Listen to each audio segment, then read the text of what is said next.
Good evening, everybody, and welcome to virtual South Boston Speedway, where tonight it's time for race number 5 of the 2024 GossCars.com iACT series.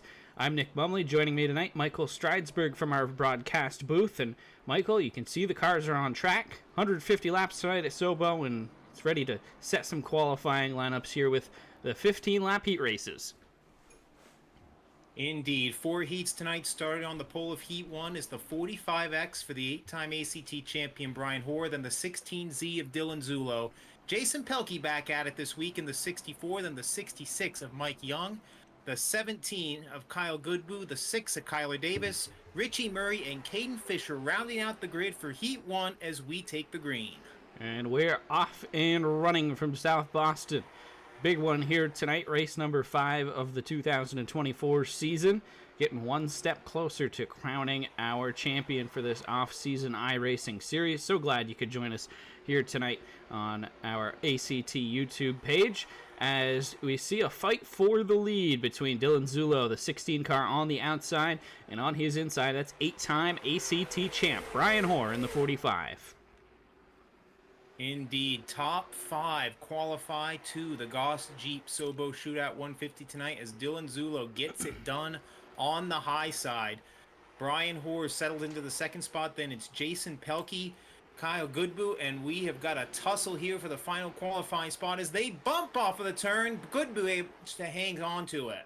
Yeah, there's a lot of good, strong contenders fighting for that 5th and final spot. You see Caden Fisher trying to get it. He's outside of the money spot right now in that SD Ireland red and yellow number 18 car. He was your winner last week, so he's trying not to have any issues. Of course, you'll have to start from the back anyway, but but in order to start from the back, first you must start the race. Indeed. Last week's winner, Caden Fisher, top 5 points driver, Kyler Davis in the 6, also currently on the outside looking in as we are closing in on halfway in this qualifying race. Mike Young, another top driver, currently stuck out in the back right now as only 5 qualify. Action starting to heat up for the 3rd spot, though, as Richie Murray looking on the high side of Jason Pelkey. Yeah, absolutely. Murray has kind of distanced himself from that battle for the final qualifying spot, setting his sights on Pelkey now in the 64. Jason Pelkey there on the inside. Murray's trying to work the outside. Here he comes down low with 7 laps to go. Murray with a mega crossover move. Pelkey now sideways off the corner. They'll bring it back down into turn number 3, side by side. And you look behind him, Caden Fisher has gotten equal with Kyle Goodboe as well. That's for the final qualifying spot here in heat race number 1. This is a 6-car battle for the 3rd spot. Only 3 of them right now can transfer. Let's go in the car of Caden Fisher and see his view. Currently has the final qualifying spot by a hair over Goodboe. Just hoping the 8 of Murray can go, but every time Pelkey able to battle back. That time, though, slips up a bit, and Caden Fisher looking strong on the low side. Looks like he's going to take that 4th spot. Yeah, Fisher gets by. You can see Pelkey dropping all the way back to 8th position out of that. Might have caught some contact with the wall. And Kyler Davis has actually moved ahead of Kyle Goodboe to get into that 5th and final qualifying position. So Kyler Davis in a good spot with 3 laps to go as Dylan Zullo continues to lead by a half second. And you can see some significant damage on the right front corner of that 17 machine. Clearly the handling has been affected as well, as he is barely hanging on way up the track in the corner. Falls back again as the 66 of Young goes underneath him. Kyle Goodboe looks like he's going to go around in the corner, and a man who has been at the front to the last 3 races has a one-way trip to the B feature at the front. Final lap for Dylan Zullo. Zullo's going to bring it through down off of turn number 3 and 4. Dylan Zullo from Claremont. He is your Heat 1 winner. Brian Hoare 2nd. Richie Murray 3rd. Caden Fisher 4th. Kyler Davis, the final car to qualify, P5. Mike Young, Jason Pelkey, Kyle Goodboe all coming back for the B feature here later on this evening. Indeed. 31 cars entered tonight's Goss Jeep SoBo Shootout, and only 24 are going to start the main event, and already some heavy hitters going into that B feature as the field stages to the grid now for heat number 2. Again, this will be 15 laps. Top 5 will qualify to the SoBo shootout. They do line up in the feature based on the heat finishing position. So the winner of this one will start on the outside pole of the main event. Leading them down is going to be the 22 Remy Perreault and the 74 of Keegan Tabor. First time out this year in the iACT series, going to start alongside in row number 1. Then you got Taylor Hoare in the 48 NEFQ/VSECU. I believe that'll be a Chevrolet, but we'll find out once opening day comes around at Thunder Road. It might be outside. A Jeep tonight. It might be, yeah. And to her outside is going to be the 92. That's JJ Goodboo. Kyle Willis will start 5th in the 43. And to his outside, Reagan Parent in that 17 car. He's racing for Trent Goodrow tonight. Trent unable to make the call in here, so he's getting a sub-driver. And on the last row, you've got Casey Beatty and Stephen Hodgson in the 15. Yes, Casey Beatty enters tonight as the iACT, season point leader by just 6 points over Reese Bogue and 11 points over Bob Eldred. 150 laps tonight. A lot can happen, though, with still 4 races left in the season. Keep an eye on that 45 as he tries to work his way out of the back and get as many heat points as possible to try and pad that lead. Yeah, Beatty is for sure going to be one to watch here in this heat race. I'm also going to be watching closely at the front of the pack. We got 5 drivers up here who have, not shown a ton of speed. Keegan Tabor making his first start. How is the front of the field going to react? Who can kind of settle in and maybe steal their way into a race here tonight? Well, Keegan Tabor not looking rusty at all. He shoots to the lead on the outside. JJ Goodboo trying to follow him through, and Regan Parent looking for room between them, thinking about 3 wide off the corner. Parent, again, subbing for Trent Goodrow, who came into tonight 4th in the standings, and Parent trying to do him a solid as though as we've got a caution on the racetrack. Caution flag is out. There goes Kyle Willis in the 43. Willis, one of the drivers running for Rookie of the Year at White Mountain in the Flying Tiger Division in 2024.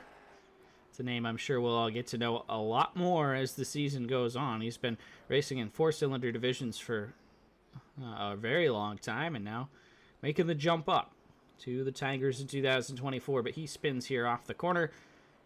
Just, depending on what our ticker says, 1 or 2 laps have been completed in this one. Can't seem to make up its mind. But Keegan Tabor is your race leader. JJ Goodboo there on that start. Jumps up to P2. Good run for him. Yes, JJ Goodboo missed qualifying for last week's event by about 3 feet at the start-finish line. He's looking for some vengeance and some redemption tonight. Got himself in a good spot early in this one as we go back to green in heat number 2. Goodboo with a good jump on the top side. Trying to pedal that car around. Oh, he might have pedaled a little too hard. Got into the outside wall. Tabor's going to run away with the lead. Perreault is going to try to sneak his nose in underneath the 92. This is the battle for second. Perreault dives deep into turn number 1. Slides the 92 up the racetrack. Here comes Reagan Parent on the inside. Parent trying to go from 4th to 2nd in 1 lap. He is going to pull even with Perreault. Perreault sideways off the corner. And as they come back around, Reagan Parent pulls into 2nd. Goodboo and Perreault now fighting for 3rd. Indeed, action heated already. And if you look behind him, Kyle Willis already on the comeback trail. That 43 is already back up to 5th as we got contact behind him. Hodgson and Hoare to end up in the wall. Able to keep it going from now, but Taylor Hoare loops it off of the corner. Taylor Hoare spins down the backstretch. This is not a caution. It's going to be close for these leaders here as you see the front end damage picked up on the 48 machine. You see them going through the tire smoke of Taylor Hoare there as Parent has taken the lead away from Tabor. Here comes Perreault to the inside looking to make the move. Perreault, the ACT competitor out of Quebec, looking for 2nd place on Keegan Tabor, while Goodboo rides in 3rd and in 4th, and Willis up into the final qualifying position in P5. Yeah, Remy Perreault, a bit of a slow start in this one, but looks like he has found his footing very comfortably in the 2nd spot now. They are 2 by 2 from 3rd on back. Goodboo on the inside, Tabor as they bump up at turn 4, and the 45 Casey Beatty now in the picture sits in 6th. but that's not good enough. Only 5 qualify for the main event. He is just waiting for a lane to open up in that 45 machine. What a shocker it would be tonight if the points leader had to come from the LCQ. Beatty still got 5 laps, but he's still 1 spot out of the money, and they're side by side in front of him. You got Kyle Willis and Keegan Tabor holding on for dear life. Yeah, that's got to be a little frustrating as a driver when you know the laps are winding down, you know you've got a good car, and you just need something to open up in front of you as they lead on each other off the corner. Tabor is trying to hold on to that final spot, but Casey Beatty says, I don't think so, and he goes into the final qualified spot in the 45 machine. Wow, Tabor falling way back now. I wonder what happened to him. Caution flag is out for the 74. Well, let's get a line on him, and let's take a look at our replay here and see what happened here to the 74 of Keegan Tabor. You can see this is a very complex system of queuing up replays, folks. So, Nick, just take us through what happens here. Well, it looks like they both kind of go for that same piece of real estate. Casey decided that he was there. Keegan came down anyway. They make contact and almost had it saved here. He was trying to straighten it back up, and the 15 runs straight into the back of him. And they both spin out. That'll be our caution flag here in this heat race. Yeah, for Hoshin, that may have been a case of just hoping the lane would get closed back up, but unfortunately, Tabor came down the track just a bit and wasn't quite there. Let's get her back live here as we are under caution with 3 laps to go in heat number 2. The 17 of Regan Parent on the point. So yeah, good run here from Parent. We saw him make that jump from 4th to 2nd. Now he's up out in front. Trent Goodrow, if you're watching Trent, I'm sure he's pretty happy about what he's seeing right now. Regan Parent trying to set himself up with a outside pole qualifying position here tonight. But we can't not talk about the 22 and the 92, Remy Perreault, JJ Goodbook. A couple of guys that have struggled to find their footing in this series so far this year. There's been an impressive heat run out of them, and they could get some solid starting positions out of this by the time it's all said and done here. And if we go back before they double up here, you can see, looks like the 74 of Tabor is going to start in 5th, and Casey Beatty's going to go to the back of the field. So he must have gotten the EOL there. Yeah, looks like race control decided that with the nature of the contact, both cars going to the rear of the field. So Casey Beatty thought he had the qualified spot, but now drops. He officially is in 7th because the 48 of Hoare is 1 lap down, but he's got 2 laps now to try and get back up to 5th. That's a tough break for Casey Beatty in the 45 as we go back green. There's Beatty, and he is just nowhere near a position where he can make a move on qualifying in the top 5 here tonight. Regan Parent, meanwhile, has Remy Perreault a half second back off this restart. Checkered flag in the air. Regan Parent, driving for Trent Goodrow tonight, gets the Heat 2 victory. That 17 car will start on the outside pole here tonight. Remy Perreault 2nd, JJ Goodbook 3rd, Kyle Willis 4th, and I didn't see who was 5th, but I believe it was Keegan Tabor. It was, and the point leader, Casey Beatty, is going to the last chance consolation race tonight, along with Taylor Hoare and Stephen Hosh, and that is huge. Last chance qualifier and finishing 7th only gets 2 points, so the door is open now, wide open for Reese Bogue and Bob Eldred if they can capitalize in their qualifiers. Here we are, heat race number 3. As we take a look at the starting lineup here, 15 laps, 8 cars going out. Michael, what do we got for starters here tonight? Well, on the pole in the Days of Thunder Superflow scheme, we've got Jarvis Sotile in the 42 alongside podium finisher last week, the 31 of Logan Powers. Then we've got our number 3 point man, the 13 of Bob Eldred inside row number 2, alongside the 75 of Bert Duffy.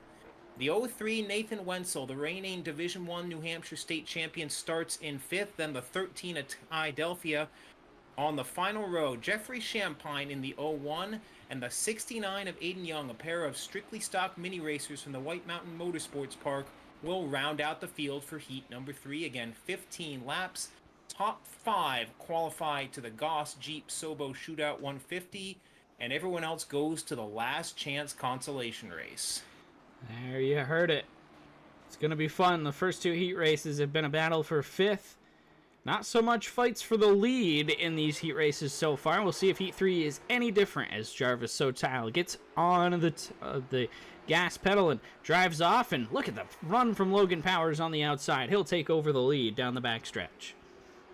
Yes, Logan Powers wasting no time getting the bite off the outside and going for it.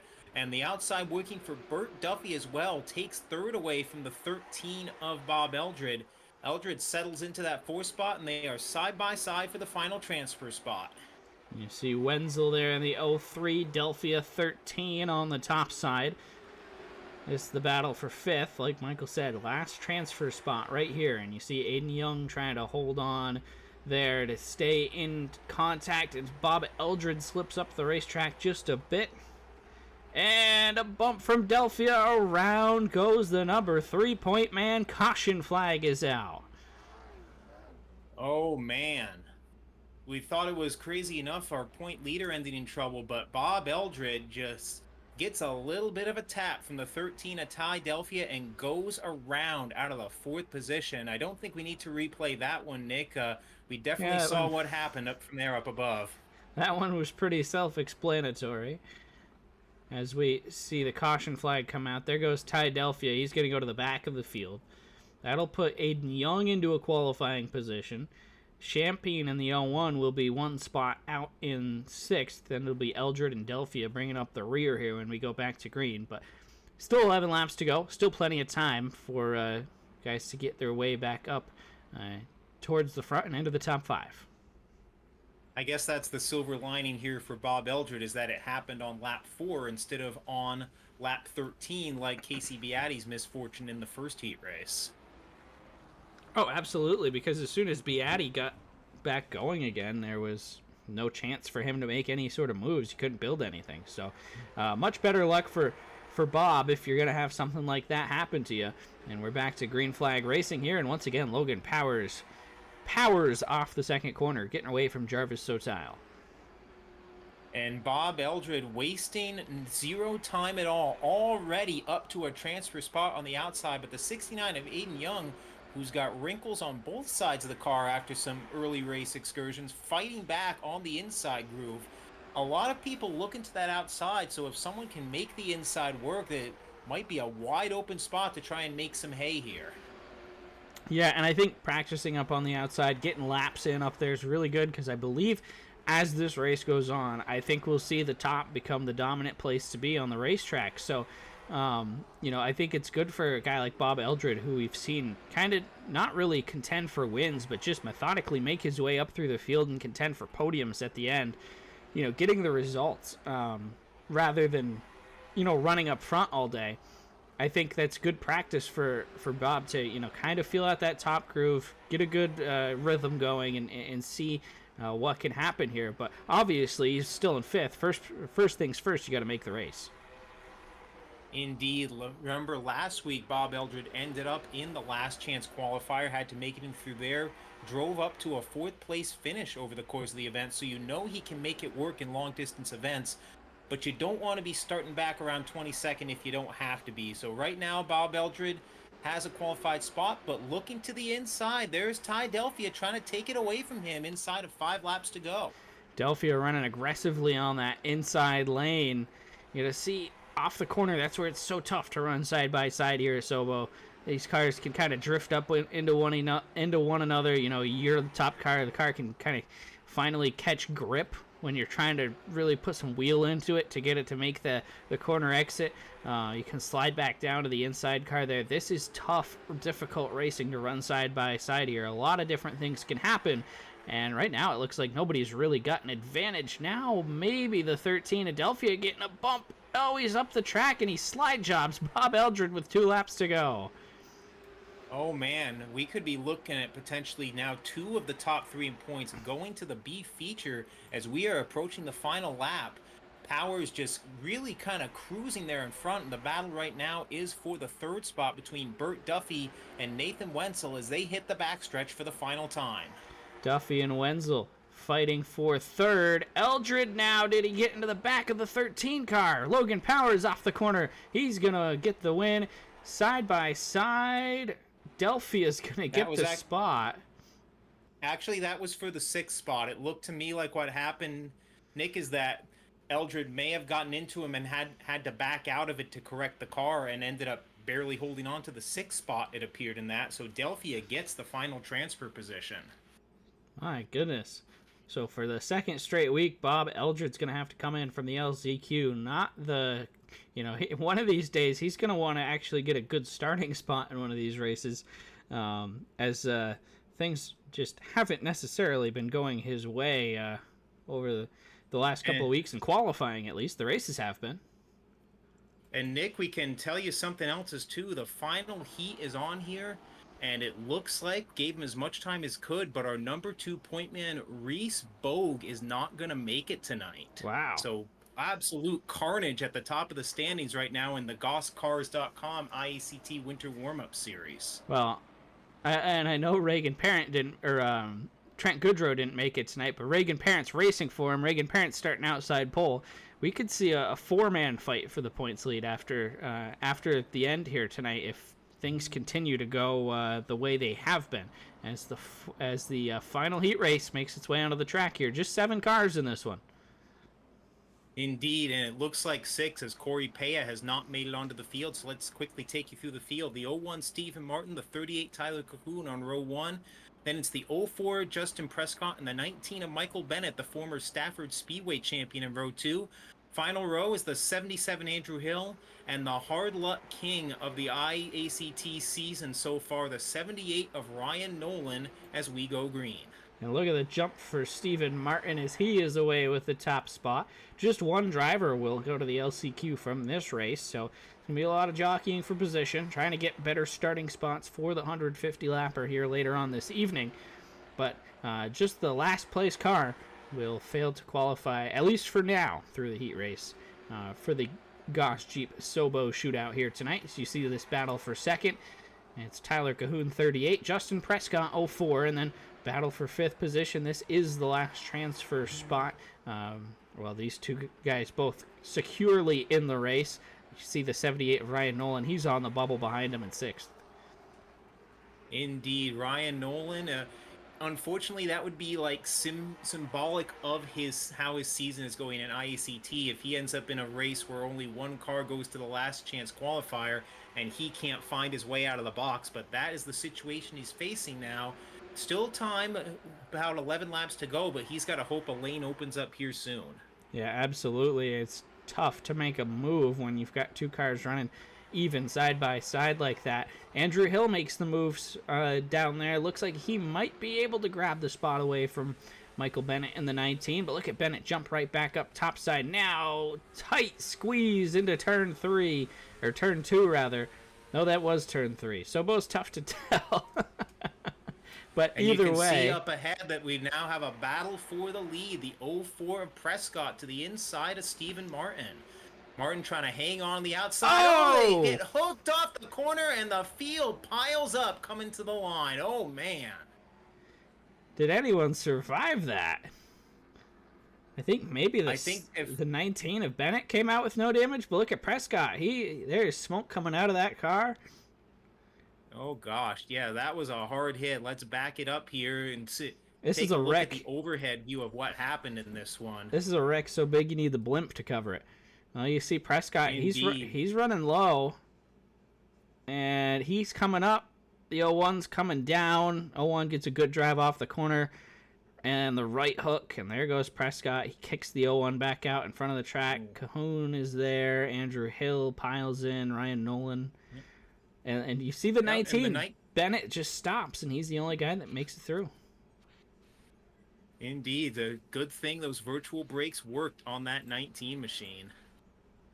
And you see the 04 of Prescott on pit road trying to do whatever repairs he can on that machine to get it back going. And another car coming to the pits as well. Looks like the 01 of Martin also coming onto pit road as well, as we are under caution with 8 laps to go in heat number 3. So carnage here. I'm interested in seeing how this will shake out. Looks like Cahoon and Andrew Hill will lead us to green here. Both of them have some pretty strong damage. Then it's Bennett and Nolan. And as long as these guys just, keep riding around, which it looks like they're going to be able to, it looks like we have the field set here. Nobody's going home out of this group. So if this is your first time watching iACT, it is a score forward system. This is similar to what the Pro All-Star Series uses in the real racing world, where you complete the lap you're on when the caution comes out. The field is just however they fall into line, and then laps under the caution do not count. So they took that lap, and because of that, even though those 3 cars were in the crash, since they kept going, they kept their spots on the racetrack.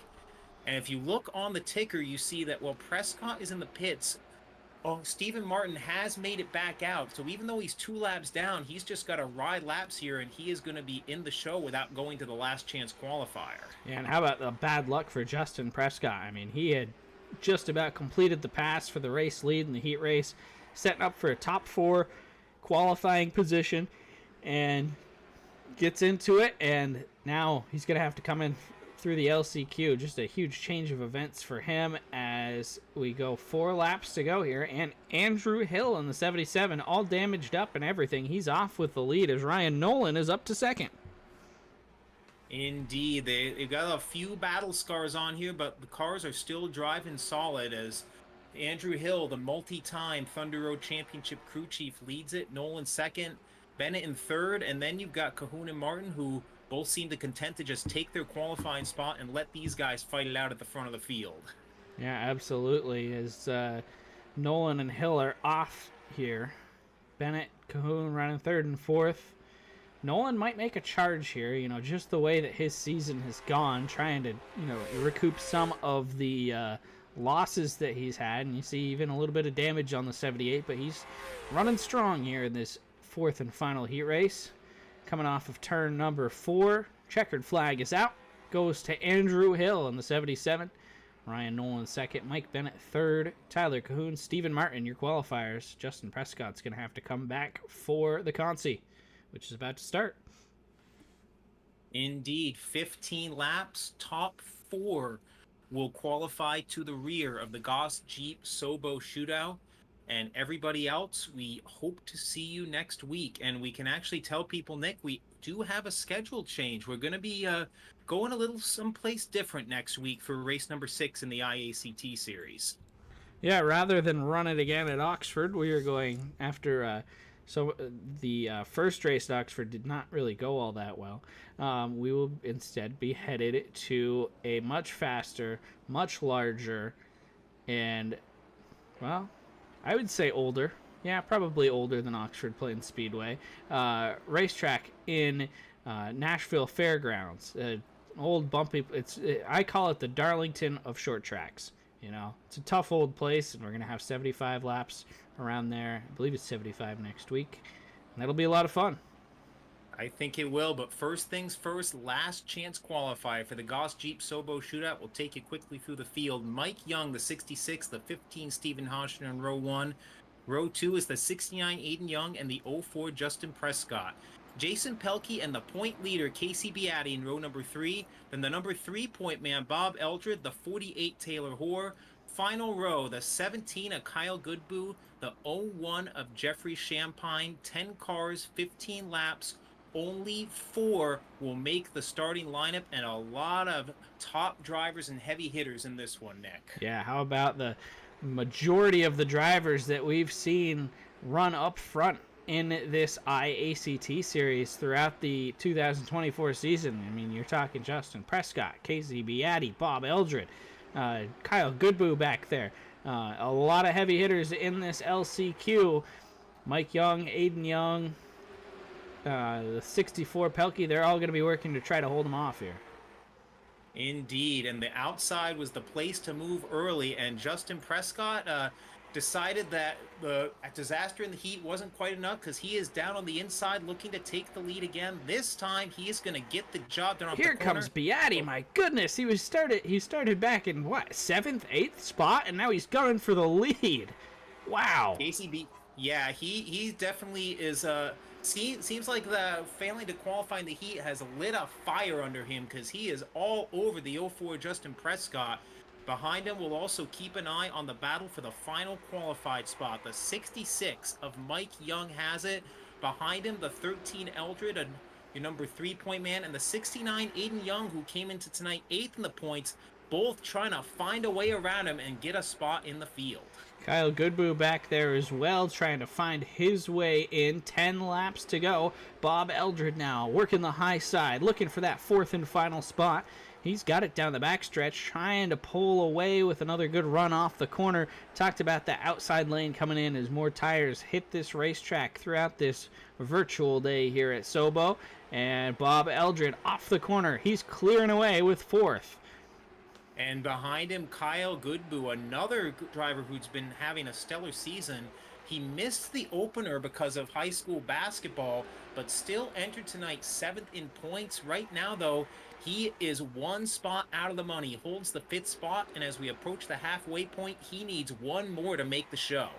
Yeah, he does, and he's just going to try to stay right in behind here, Bob Eldred, see if Bob Eldred can maybe pick off the 15 of Hodgdon and work his way through as well. 7 laps to go, still a good amount of time, and you can see that transfer spot right up ahead in front of the number 15 machine.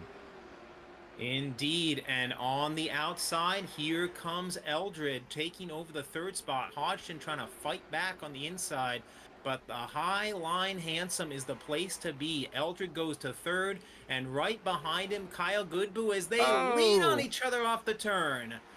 Hodgson managed to hang on to it, but that may be what Kyle Goodboe needed as he looks for the final transfer spot. Look at that, tight racing with the 15. Got Goodboe there with 4 laps to go. Looking to finish off the pass on the outside. He's going to do it. That'll knock Hodgdon out of the show. Aiden Young, though, got to watch him. Young moves up the track. Oh, Hodgdon cuts him off. Oh, they both go into the wall. Aiden Young coming to rest there. A hard hit, and unfortunately our number 8 point driver is out of it. Wow. At the front, it is still a 2-man dance, though. We did see earlier Casey Beatty took 1 look to the inside. Going to take another look here. That is 1 starting spot he gained, but you got to think he was not going to push it too hard and risk losing a spot in the field. Yeah, Beatty, 1 lap to go. Within a car length and a half here of Prescott, trying to make something happen. Doesn't look like it's going to happen. Justin Prescott was out in front of his heat race, got caught up in the crash. He's going to come off of turn 4. He'll win the last chance qualifier. Casey Beatty 2nd. Bob Eldred makes the show, and so does Kyle Goodboe. In the 17, Pelkey, Young, Champagne, Aiden Young, Stephen Hodgdon, and others will fail to qualify for the SoBo shootout here as we enter our 5-minute warm-up session to get things underway before we take to the track for 150 green flag laps here tonight. And that seems like a great time, Nick, to tell everyone about the fine sponsors we have for round 5 of the GossCars.com iACT Winter Warm-Up Series. Tonight's race is brought to you by Goss Jeep out of South Burlington, Vermont. And Nick, for 80 years now, Jeeps have been shorthand for adventure. You go back to the early World War II military vehicles, the original Willys Overland Jeep of 1945. Ever since then, they have set the bar for getting off-road and away from it all. And if you visit Goss Jeep on Shelburne Road in South Burlington, you can find your pick of new and used Jeeps, from the iconic Wrangler 4x4 to the modern Jeep pickup truck, the Gladiator, or their line of SUVs and crossovers, the full-size Wagoneer, the compact Compass, the mid-size Grand Cherokee. They do full service on all sorts of Jeeps. And one of the great things about Jeeps is the ability to customize them any way you like. So while you're there, ask the folks at Goss Jeep about authentic Mopar modifications and accessories to make your Jeep just the way you want it. Again, they're on Shelburne Road in South Burlington, or you can give them a call at 855-575-6365 and make Goss Jeep your partner to bring home the Jeep of your dreams. Jeez, Mike, with all those Jeep facts, sounds like you need to get yourself down to Goss and get yourself a Jeep. Well, up in my case, since I'm south of them, but yeah, I'm starting to feel it. I love it. No, those Jeeps are they're good cars, and I'll tell you, this time of year, anybody who lives on a dirt road, they're wishing they had a Jeep because talk about mud season. You know, you got a little car or a light powered pickup truck.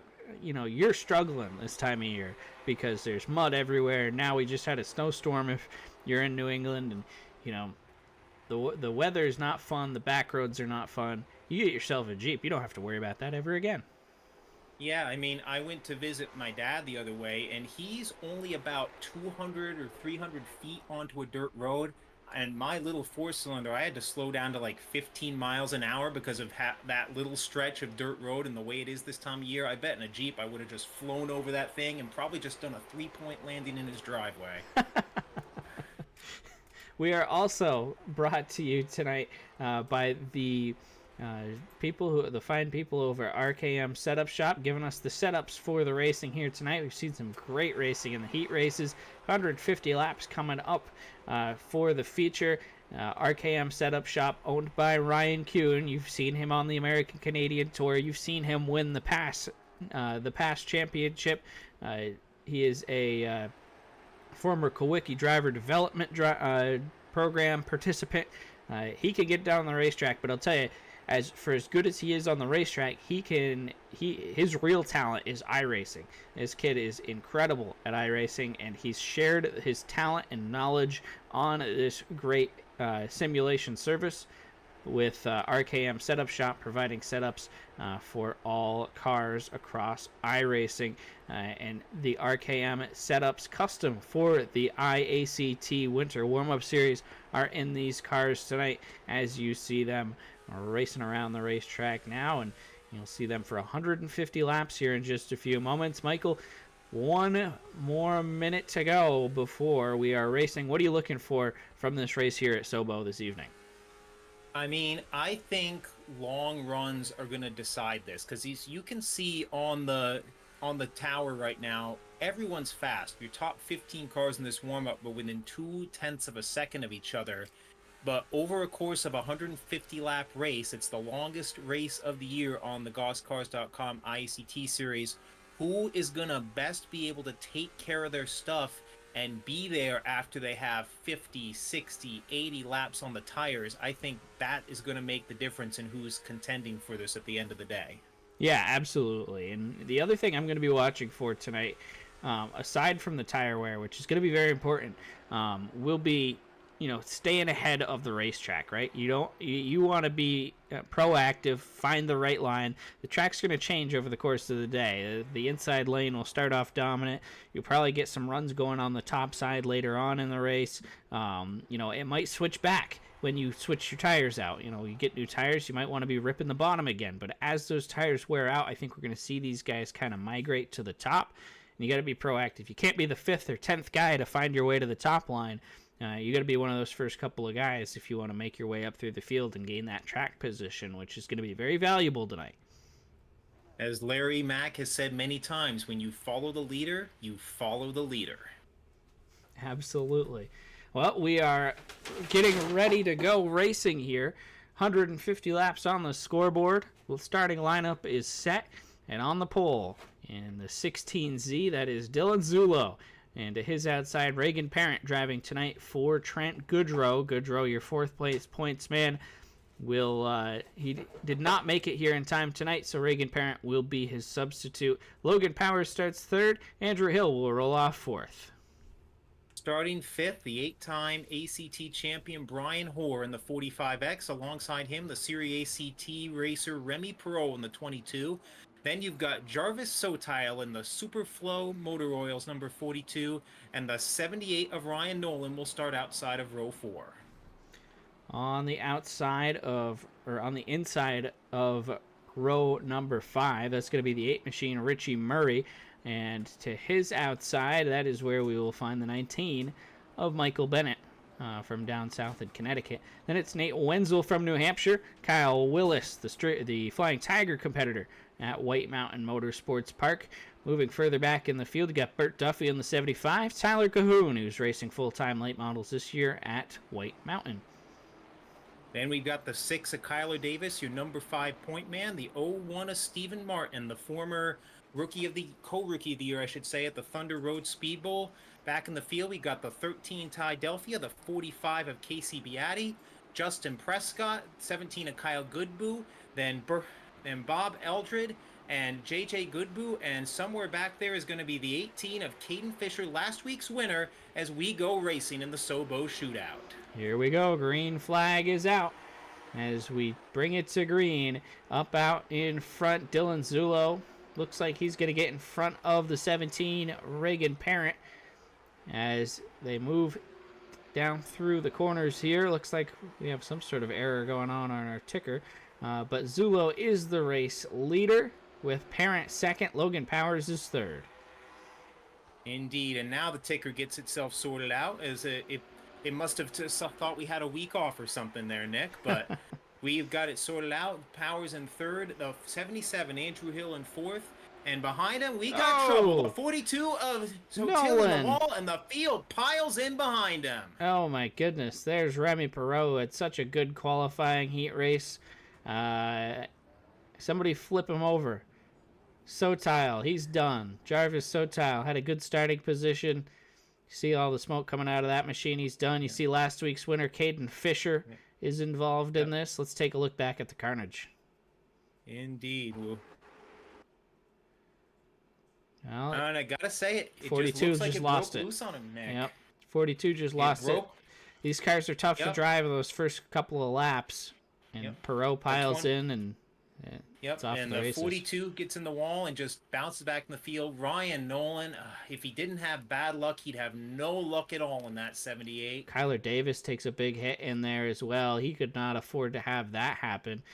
Oh, Bob Eldred, look out, Bob! Him and Caden Fisher get together, and Eldred sneaks through with minimal damage. Caden Fisher, pretty limited damage there as well, but you see, you got the 42 on pit road, the 78 on pit road, Remy Perot down there as well. Carnage here in the opening laps at South Boston. Indeed. A lot of good cars caught up in that, gonna have to pit and decide now whether they gotta use their crash reset or take their chances and hope it works out later on. But obviously the best place to be was in front of that, and that's the case for our top 5 right now. Zulo, Parent, Powers. Good place to be is in front of the carnage. Yeah, absolutely. As these drivers continue to try to get settled in here. You see Goodboe down on pit road. Ty Delphi is down there as well. Going to see if we can get a green flag run here at the start of this thing. You see Casey Beatty. He made it through without any damage.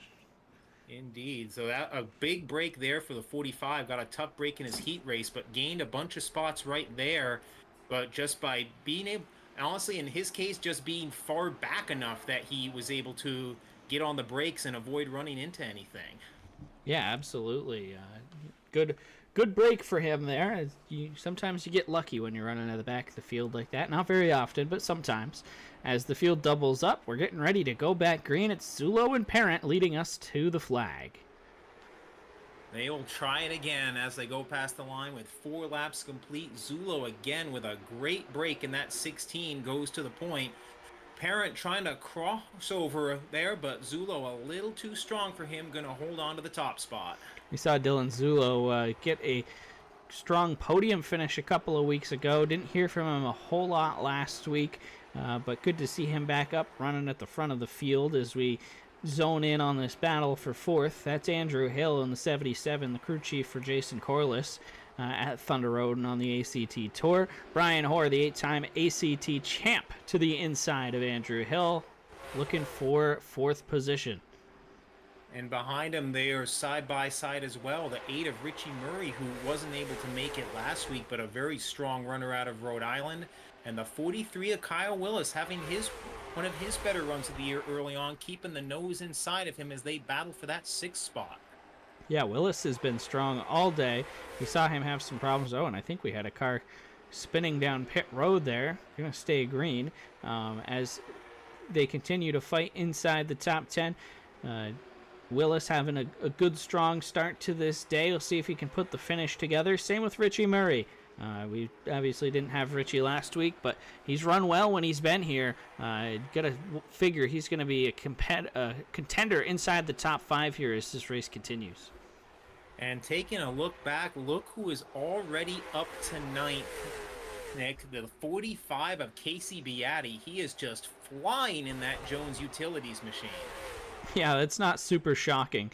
The way that he came up through the LCQ, I think he went from 8th to 2nd in just a couple of laps. So we know Beatty's got a really fast car. We know Casey's really strong here at SoBo.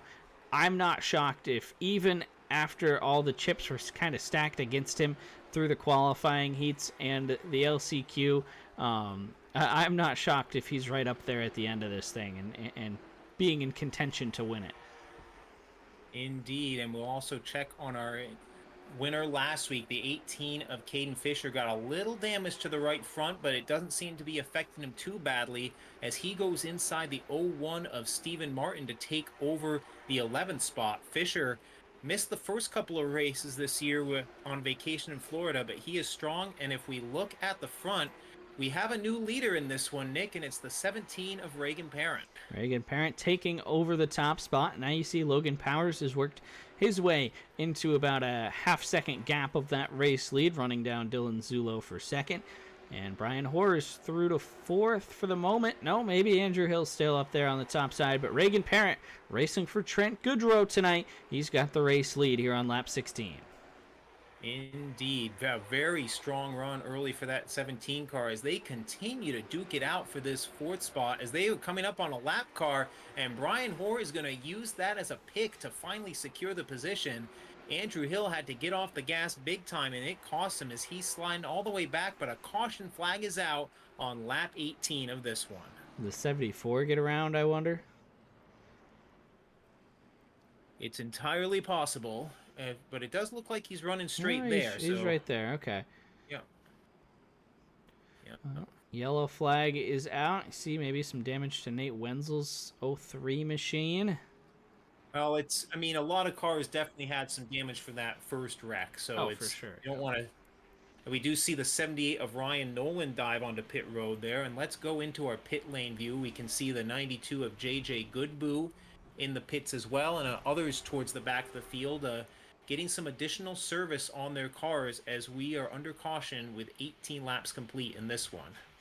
Yeah, I mean, if you're running at the back right now, you gotta come in, kind of try to fix what damage you can, especially if you're a guy like Ryan Nolan who picked up a good amount of damage in that first crash. See Michael Bennett's got some damage on the 19 car back there as well. JJ Goodboo in his pit stall. Back up at the front of the field, there's a look at Richie Murray, who has been right in that fight for the top 5 all day long here so far. He's setting up, there's a long race. You mentioned it's the longest race we'll have all year. He's setting himself up for a good day here, running inside the top 10, ahead of all the point competitors. Richie Murray, he's in a good spot. If I'm sitting in his driver's seat right now, I'm liking where I'm at. Yes, and we know he's fast. In the couple of races that he's run this year, he had a podium finish, another strong run as we see the 38 of Tyler Cahoon waiting to return to the track. Just kind of picking his spots this year on the schedule, racing when he can, but every time he's been out, that Chuck Grant Auto Parts machine is fast. And behind him, Kyle Willis still hanging strong in that 43 machine, going to be running the Flying Tigers at White Mountain this year, but doing very well in the virtual iACT late models as well, sitting very solidly in the top 10 early in the going. Yeah, and there's Bob Eldred up there as well. Eldred is ahead of Casey Beatty as we come around to take this restart. That could be interesting to watch as a couple of your top point competitors. No Reese Bogue here tonight, so he's going to drop considerably in the standings. But with Reagan Parent running for Trent Goodrow tonight, it's a mad dash for Beatty and Eldred to make their way to the front. Indeed, as we go back under green here, unofficially Eldred cut the gap behind Beatty to 10 following qualifying, but a long way to go in this one, as this time the 16 of Dylan Zulo holding pretty strong on the outside, trying to wrest the lead back away from Reagan Parent. Yeah, and if I'm, sitting in that second, third row right now, I'm watching these leaders. Who gets the good jump on the start? Which lane is going? How's Reagan's car reacting on the inside? How's Dylan's car reacting on the top side? You see Reagan gets the jump there, and, that might be where you want to be, is down there on the inside. Just for now. I think that, like I said, the top side's going to come around later on in the race, but 20 laps probably still a little bit early. Well, inside might be the place to be, Nick, for the simple reason that since this restart, we've already seen Dylan Zulo kiss the wall twice off of turn 2. The caution, though, is back out on the speedway, as apparently we've got some trouble in the back of the field. Another caution here, third one of the day. Quite possibly could have been that 22 of Perot, although he may already be out of the event. But either way, we are back under caution with 21 laps complete. And man, because of that early pileup, 21 laps in, a lot of panels already looking the worse for wear out there. And another stream of cars looks like coming to the pits as Wenzel stays out, but we saw Ryan Nolan duck down into the pits again. I don't think anybody's expecting their car to come out of South Boston, especially 150 laps here, looking like showroom quality. It's kind of like a Bristol on this schedule. When you watch the Cup Series go to Bristol, or at least in the old days, with those old sheet metal bodies, you get the bump and run. There's going to be swapping paint off the corners. I mean, I talked about in the heat races just how difficult it is to come off the corners racing side by side. It's really a difficult thing to do. So, you're going to swap some paint tonight. I know Reagan Parent and Dylan Zulo, their cars are looking pretty good right about now, but I bet even the leaders will have some scuffs on them by lap 150. Yeah, and the thing is about this, Nick, that South Boston is a 0.4 of a mile track, but honestly, it races more like a quarter-mile track. It's a very narrow track. Yeah. It opened in 1957, so the tracks were in general pretty narrow then, and there's only about a 2-degree difference in banking between the straightaways and the turns. You got 10 in the straight and 12 in the turn, so not a lot of drop in or drive off. So it's very close quarters racing all the way around this speedway. Yeah, and you try to use the banking of the racetrack to your advantage, right? Like, you try to get that car turned. Sometimes when you're down on the inside, especially late into a cycle on tires, that car just doesn't want to turn on you. Or you'll be on the top side and you'll get too much gas in it, car will want to spin out. And it's going to make things interesting. But you see here, Reagan Parent has made the choice. He's going on the outside here for this restart with the lane choice. And a very belated choice, because he initially lined up in the inside, but after the one to go decided that he wanted the outside instead. Well, we'll see how this works. He got off the inside pretty well the first time around. Let's see how it is with the shoe on the other foot as we go back racing at South Boston. Zulo and Parent prepare to duel again, and Zulo with the advantage there in the center of the corner. Here comes Parent back on the top side. Look at that car. He is working it up on that second lane. Gonna have Dylan Zulo cleared this time. So the outside works out for Reagan Parent. Brian Hoare in the 45 trying to follow suit as well, but he's got a battle with Logan Powers for now. Zulo will hold on to second. Here comes Richie Murray looking for fifth.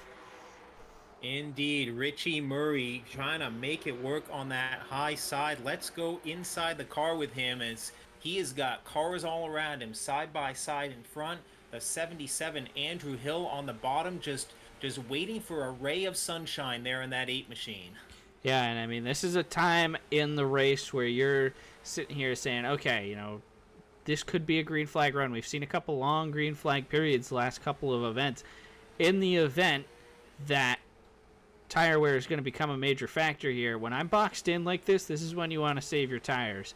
There's no spot to be gained when Brian Hoare and Logan Powers running side by side like that. If I'm Richie Murray, there's no car down there. I'm testing out that outside lane, seeing, what can I do? Keep those tires as cool as possible, while also staying right there just in case Hoare or Powers slips up and a lane does open. Indeed, another driver just kept being patient there, waiting for a lane to open up. Is the 13 of Bob Eldred, entered tonight third in the points. And if you look at your ticker there, Nick, you see more problems for the 45 of Casey Beatty. He is now listed as 2 laps down in 20th in this race. Caution flag. As the caution is back out again. I wonder if something happened to him here. Could he potentially have been part of that last caution there, Nick? There's a chance that he could have, and we missed it. Who knows? Yep, and we do see the 6 of Kyler Davis jump into pit road as well. So we're gonna back up here and see if we can make some sense of what's been going on here with this. Unfortunately, we may not quite be able to get it here, but you see Beatty running right in front of the leaders there. And yeah. I wonder what happened with the 45 going back. But man, the brakes have not gone his way tonight. That is one thing for sure. Gosh, it looked like he was just flying through the field. We're going to have to investigate and see if we can find out what happened with him, because all of a sudden, I mean, I guess the only good news in that was that he was the only car listed as lap down, so he may be eligible for some free passes to try and get back into it. But you never want to be relying on free passes less than a quarter of the way into the event. Yeah, for sure. So it's going to make for an interesting one here. As Beatty, you see him taking the position there on the outside. He'll get the free pass. Still out in front. This is the 16 and the 17 right, of Reagan Parent. Those are your leaders. Yep. Brian Hoare is up to third. Yes, he is. Yep. It looks like he had the nose up when that caution came out. So the 45 of Brian Hoare now rides in the third spot. Behind him, the 31 of Logan Powers. Rounding out your top 5 is the 8 of Richie Murray. And then the 13 of Bob Eldred, who is honestly the one sitting pretty right now out of our top point drivers. But still more than 120 laps to go in this one. Obviously nothing's decided yet, but he's got to like where his situation is at right now. Yeah, I'm loving life if I'm Bob Eldred right now. He's up to 6th place, going to get to restart on the outside. Seems like that part of the racetrack's starting to come alive. We'll see what happens here, but Casey Beatty's obviously found trouble. Reese Bogue isn't even here tonight. If I'm Bob Eldred, there's a major opportunity in the point standings right here, and for once we're seeing him run up front at the beginning of these races. I'm interested in seeing what he can do with this opportunity. Indeed. As we go back green in this one, the 17 of Reagan Parent again picking the outside for the restart. The 16 of Zulo hanging tough on the bottom though, but off the turn 4, it looks like it's going to be the 17 of Parent taking over the top spot once again. Yeah, Parent takes the lead. Brian Hoare looking for third. Logan Powers just making that outside work. You see Richie Murray's found his way up there as well. He was able to sneak that 8 car up to the top side. That's, you can see, we talked about guys wanting to get up there, and you can see him making it work for a couple of laps. I think if you're up there for 5-10 laps in a row, the effects of the top kind of wear off. You're not as powerful, but if you can jump up there and make a pass, bolt back down to the bottom, I think you can be in good shape. But to me, Richie Murray, that 8 car, he looks like he wants to run the top exclusively right now. And so far, he is making it work as he is up to the 4th spot. Brian Hoare just trying to hang on now on that inside as we look from above. The 13 of Eldred looking to his outside, and behind him we see the 03 of Wenzel making a dive ball move to the inside of Caden Fisher. Closing in on the quarter pole of this race, but drivers already trying to make their moves and position themselves for the middle stages of this thing. Yeah, and you see that top lane really starting to take off. Look how much ground Brian Hoare has lost. And you look at Justin Prescott there as well in the 04, really making up time. We talked about it, though, a few times already. You don't want to be the 5th or 6th car to find that top lane. You want to make that jump early. And it looks like the top is starting to come alive. We'll see. I wouldn't be shocked if the 45 car of Hoare even started running high up here in a few laps, because, he has dropped all the way back to 6th. He restarted 3rd. Well, he was able to finally get a line to himself as the 77 Hill and the 04 of Prescott going after it. As we see another driver graze the wall off of turn 4. It doesn't seem to be hurting these drivers, but it's all this track's showing a little bit of Darlington in itself there, Nick, where you don't want to smack the wall, but you just want to get real close. Yeah, and that wall on corner exit here just jumps right up at you. It makes it really, really difficult to stay off the wall. And of course, you don't want to put too much wheel into it, come back down to that car that's inside you. I mean, you look how close these guys run when they're side by side. We talked about how narrow this racetrack is. There is so little room for error. And if you mess up your line by just a little bit, you can end up in the wall or in the corner or in the side of the car running to your inside, as you almost see right there. Prescott and Caden Fisher come together just a little bit on corner exit.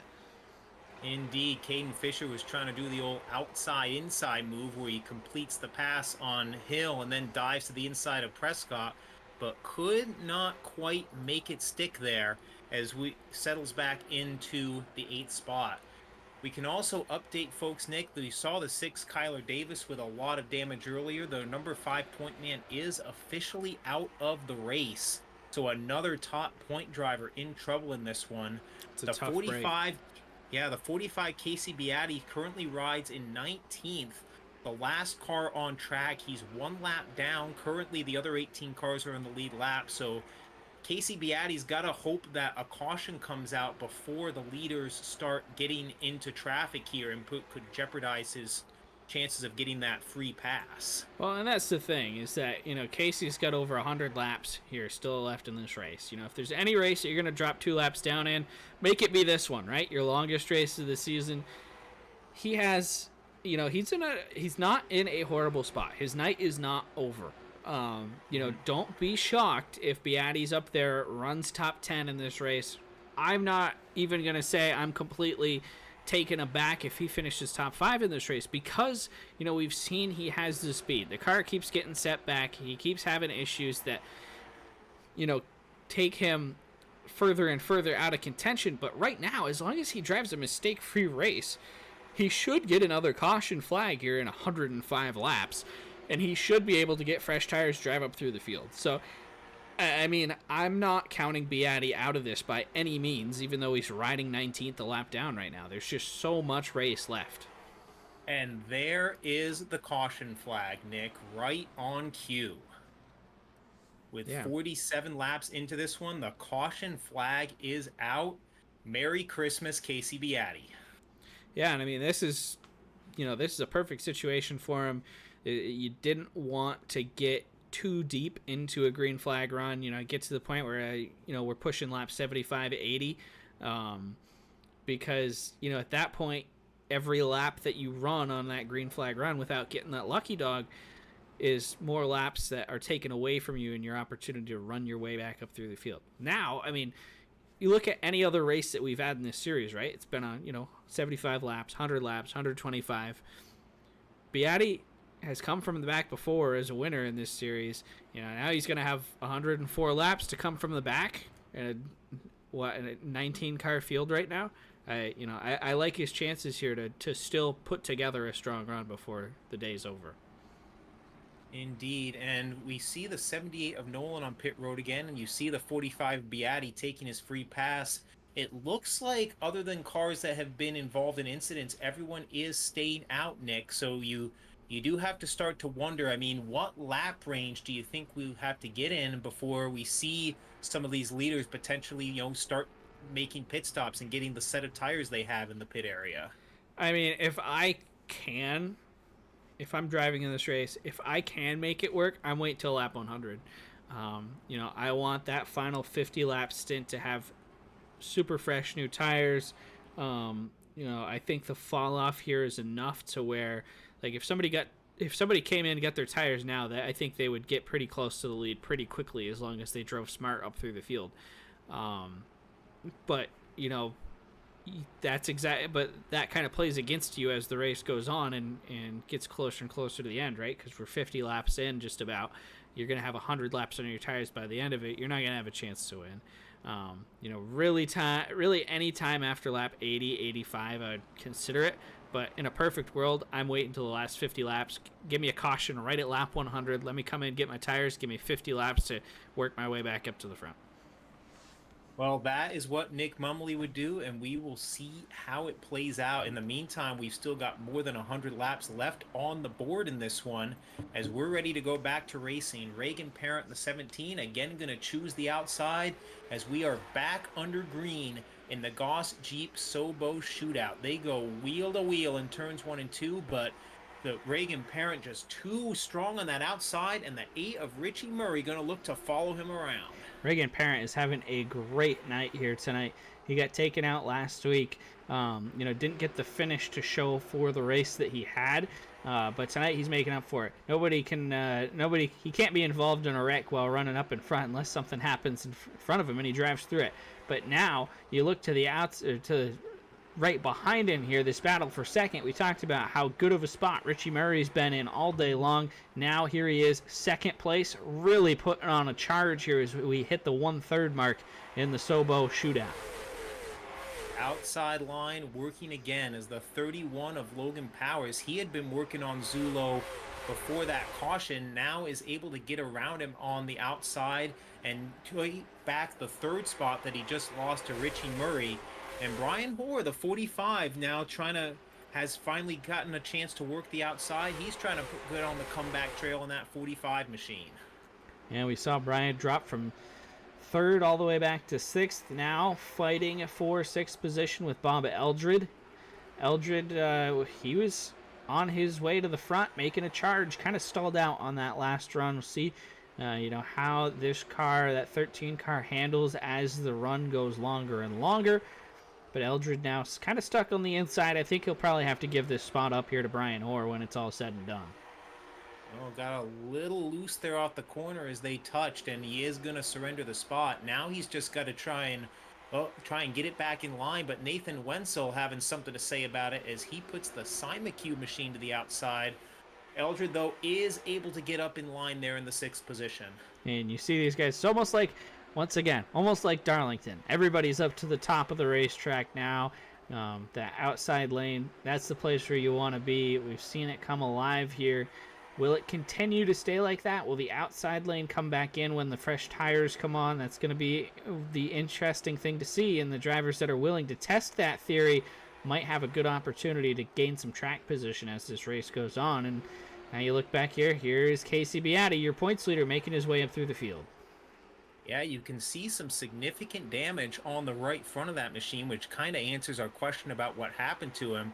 But he is back on the lead lap thanks to a couple of free passes, and he is charging. That's going to put him into the 13th spot, right behind the 18 of Caden Fisher, as we're closing in on 60 laps complete here in the SoBo shootout. Yeah, Caden Fisher running back there in 12th spot right now. I don't know about you, Michael. I thought we would see a little bit more speed out of the 18 today. I know he kind of got caught up in that first wreck. I don't think that was anything that would really affect the speed of this car, though. I mean, he's just had a not so great day coming off of the domination that he showed, in our last 2 races. He's kind of just been mid-pack here tonight. You got to wonder, maybe he's saving something. Maybe he's still getting a good grip of that car. Maybe he's just having an all-around struggle of a night. But Fisher back in 12th. I think that's a little bit of a shocker for everyone here. Yeah, I brought our battle box up there just to see if maybe he had made a pit stop there and we didn't realize it and got him back in the field. But no, he is not pitted yet. You could see the 45 of Casey Beatty did pit on lap 21, so depending on whether he put any tires on it repairing that damage, that could give him something more of a toolbox to work with as we get later into this race. Yeah, I mean, seeing the way the 45 car is driving right now, I think if he put on tires, and had 40, 50 lap fresher tires than everybody else, I think that he would, be in the top 5 right now. I think that's the difference that the tires are going to make at this racetrack. I'm watching that 45 car kind of in the background of the 18 and the 04 as they run side by side. You can see him. He's walking it up the racetrack. He's sliding around a little bit. That car's got some old tires on it, and he's smartly waiting probably until halfway here at the very, very least to make the tire change. Indeed, and we'll move back up towards the front of the field. The 43 of Kyle Willis continuing to have a very strong run, takes over the number 7 spot, and he took a look inside there, Brian Hoare. And remember, we talked about Bob Eldred maybe being content as they negotiate past JJ Goodboe. Bob Eldred got on his horse, and he is off to the 4th spot now in that number 13. Yeah, Eldred did not fire off on that last green flag run. Now he's kind of got something going for him here. Finally up into the top 5. You see that gap, though. 3.3 seconds to Reagan Parent, who is kind of putting a clinic on right now, dominating this race. Dylan Zulo's now falling back to 5th. But, Bob is sitting there, 4th place. That's kind of where you want to be. I'm sure we're going to have another caution in this one. Re-rack that field, get me in a spot where you can put some new tires on that and a good time of the race. I think Bob Eldred will be more than happy to restart in 4th, especially with the day, Reese Bogue not racing tonight. Casey Beatty has not really been a factor just yet. That could change, but as of right now, he hasn't been. And, those are the 2 guys ahead of Bob Eldred, so he's got to be happy with how this car's racing for him here so far. Indeed, as we watch this, we've got a 2x3 here from the 8th spot on back. Andrew Hill just not quite able to get clear. And the 18 of Fisher, the 45 of Beatty just waiting for him as Hill gets all crossed up, and we're going to go 3 wide down the front straightaway.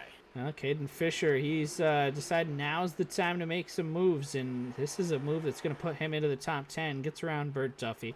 Andrew Hill, you saw that car get way loose off the corner a couple laps ago. Fisher gets by. Now, here comes Beatty in the 45. This would be for the top 10, Mike. 30 laps ago, he was 2 laps down. Now he's fighting for a spot in the top 10.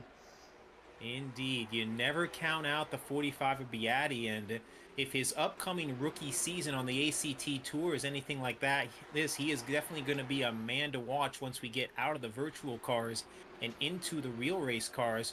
We're going to move back up ahead in the field, though, as we got a battle shaping up for the 3rd spot between Logan Powers and Bob Eldred. Logan Powers just has not been able to keep contact with Reagan Parent, Richie Murray. Kind of struggling right now. I know, super old tires at this point. You're just trying to find any last bit of grip you can find as we reach the halfway point in this 150-lap race here tonight. But Bob Eldred, he's on the move. And you can see he's clearly got that car turning a lot more. He's able to get back in the gas faster. Moving down low now. At this point in this run, I think he'll probably get to use the 6 car as a pick, but for him to be able to pull even down there on the inside with the way that the outside has run, that's impressive. That shows a lot about the 13 car and how fast it is at this point in the race. Indeed. Now, the 6 of Davis had been listed on the ticker as out earlier. Apparently was able to find something, get it back on the track, but he is laps down and out of it.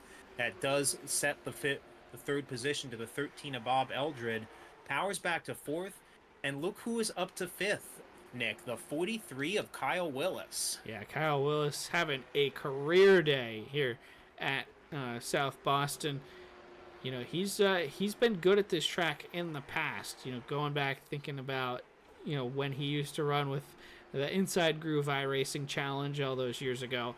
He was always strong at SoBo, and tonight he is putting on a good little clinic here, running in the top 5, showing consistency for the first time really all year that he can come up here and fight for these wins. Now, granted, he's 5.3 seconds off the lead, but he's putting on a good race here. You can see good consistent lap times. Logan Powers, he's reeling him in, and the craziest part to me, he's using the bottom. The bottom's working for him. Well, he is taking the old Wee Willie Keeler motto from baseball of go where they ain't, and he is making it work for him as he gets the nose to the inside of Logan Powers.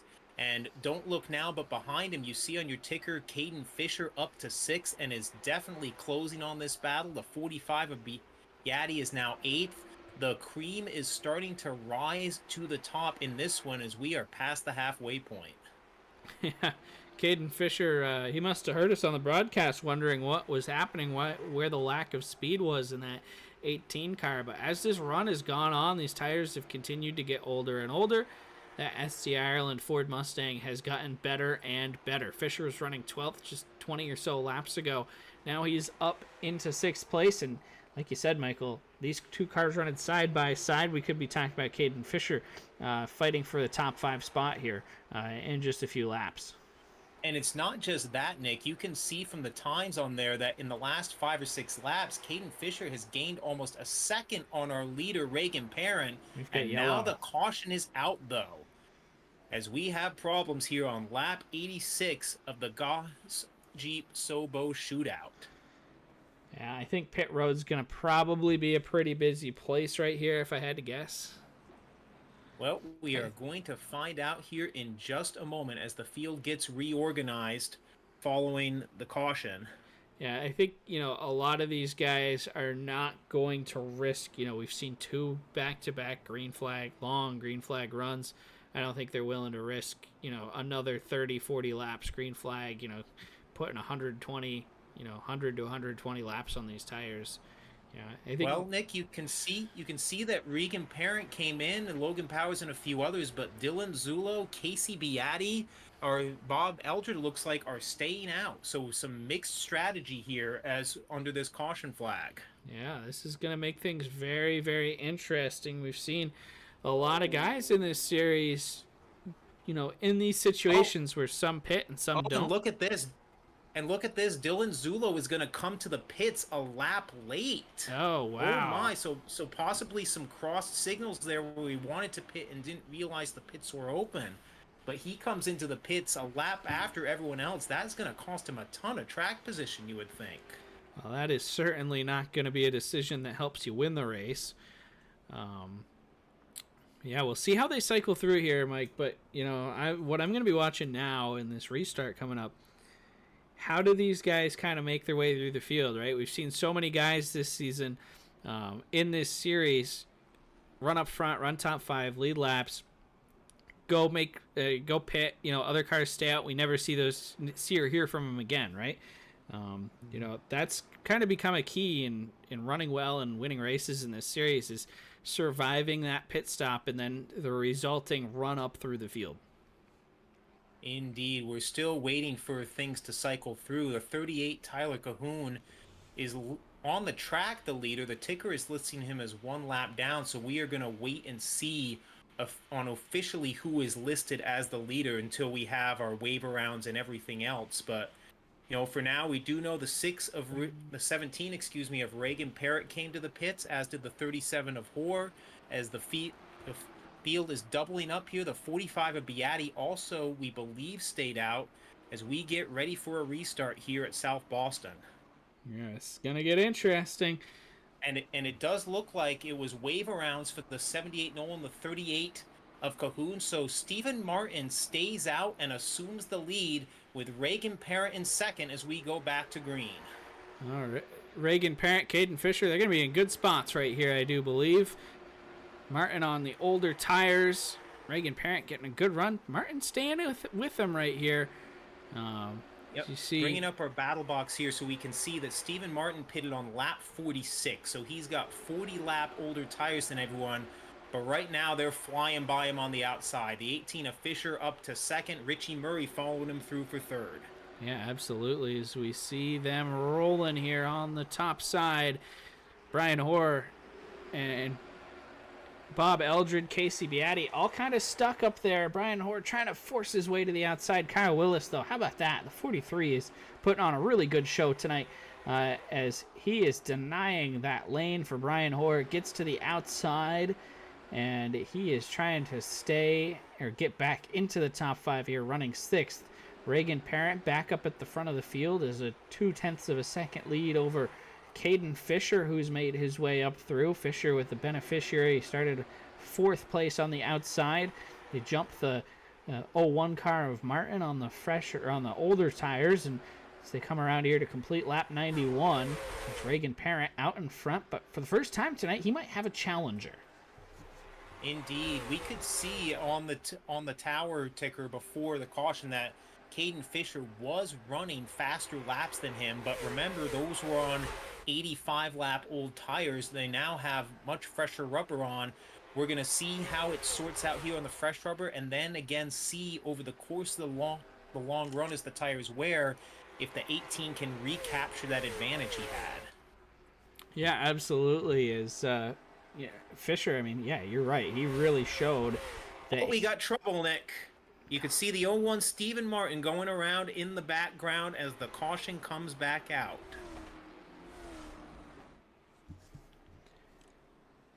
This is our 7th caution flag with 56 laps to go. We'll take a look at this replay. We'll back this up. See what happened here to Stephen Martin, who was just trying to hang on in this battered and bruised 01 machine. See here. Oh, he kind of slides up the track. Brian Hoare jacks him up. Spins him around. Might have had to check up a little bit staying off the 45 of Beatty, but it ends with Brian Hoare getting a serious piece. Justin Prescott touching the back of him. Doesn't look like he was hurt too badly, though. Brian Hoare and Justin Prescott just follow each other around in this series. Doesn't it feel like that? I mean, what do you expect from a father and son? They are constantly racing each other. Zulo getting a wave around here. So he'll be back on the lead lap. And he was in the top 3 for so long, but a miscommunication or something on the pits the last time around, and he is gotten himself in quite the hole that he's now trying to dig out of.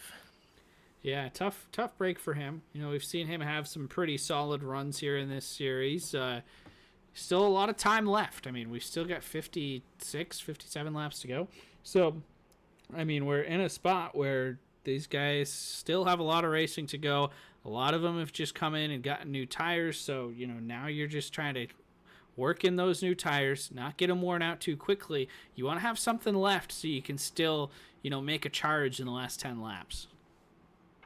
Indeed. We're just taking a look at the box here. We can confirm, obviously, those positions not accurate as the ticker cycles itself through, but all of our leaders did pit on that lap 86 caution. We did see how obviously Stephen Martin and a few others coming in, but we do not know yet if they actually had tires in the pits. But regardless, pretty much everyone towards the front here on the same cycle strategy-wise, so it's going to come down to who the best wheelman is and who has the most left at the end of 150 laps.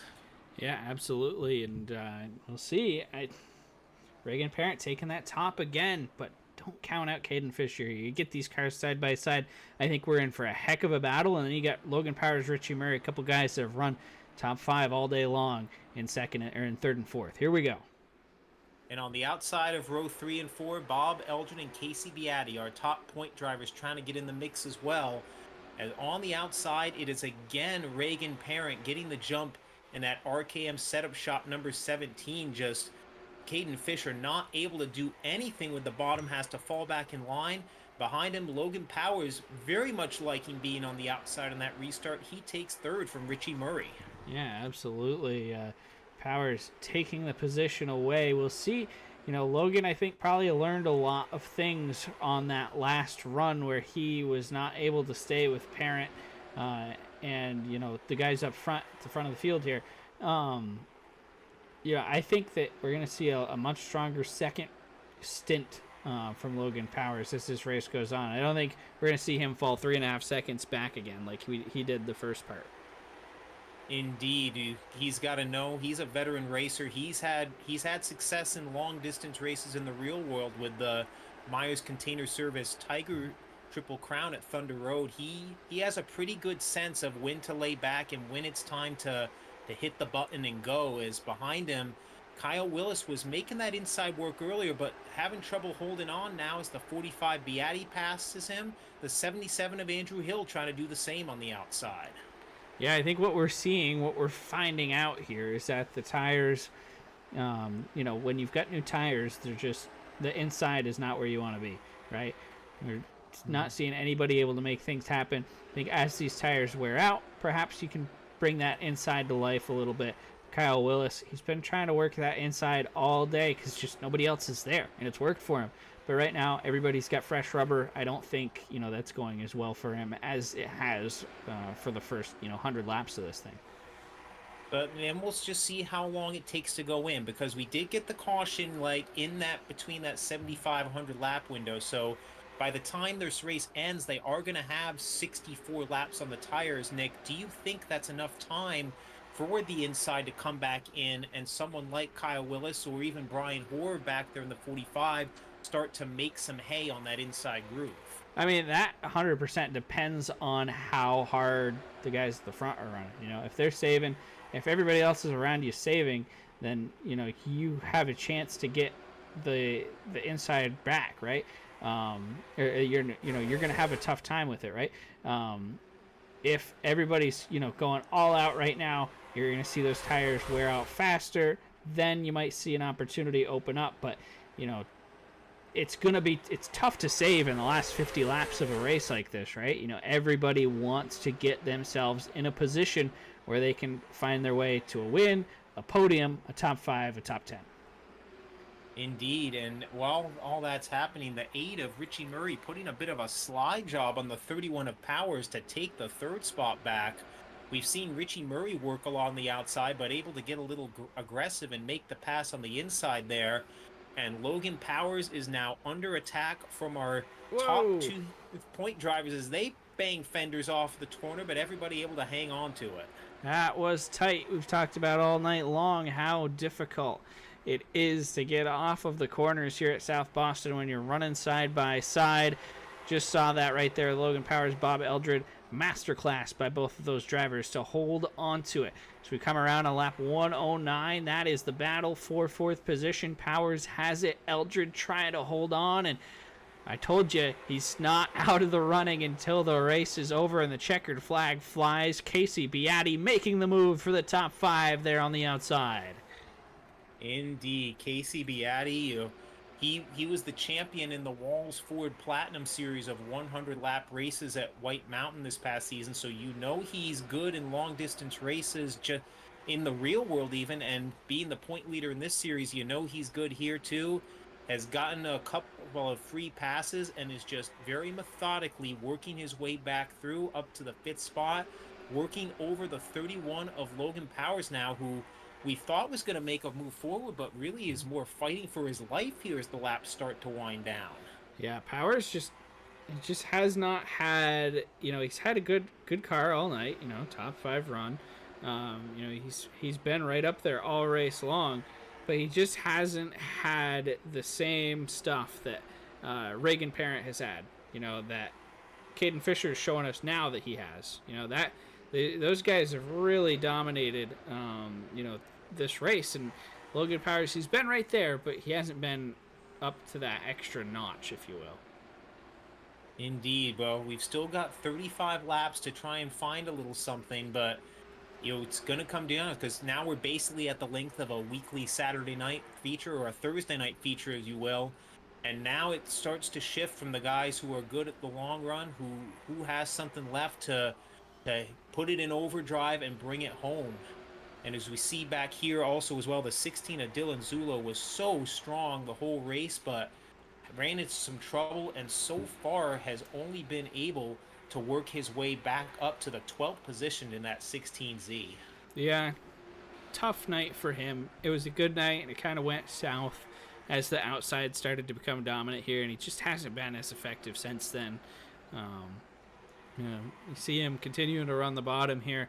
That's where that car has worked, I feel like, and just hasn't been able to find the speed as this track has changed. He hasn't been able to keep up with the track as well as everybody else out there, I feel like. Indeed, that is part of these races. As we go back up towards the front, the 45 of Casey Beatty again trying to get to the inside of Logan Powers.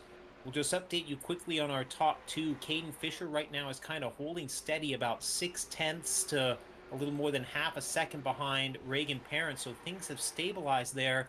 We'll keep an eye on that, and who knows, Nick, we might see the 18 start to reel him in again. Yeah, absolutely. Fisher's just kind of hanging out right where he wants to be. I think Reagan Parent's got the dominant car tonight. I mean, it's hard not to think that. He's led almost every lap. But Fisher is the only guy that's been able to kind of hang out there and stay in contact with him, right? See, I mean, he's got a 3-second lead on everybody else. Caden Fisher here, pretty deep into this run, has kept it within a half second. Indeed, as we are closing in on 25 laps to go. And now it slides to just under half a second for the 18 of Fisher, the gap back. And don't count him out, as the 18 of Fisher won last week, had a potential win go awry in the final laps the week before that. This kid is fast, and we will certainly be having our eyes on that in the closing circuit.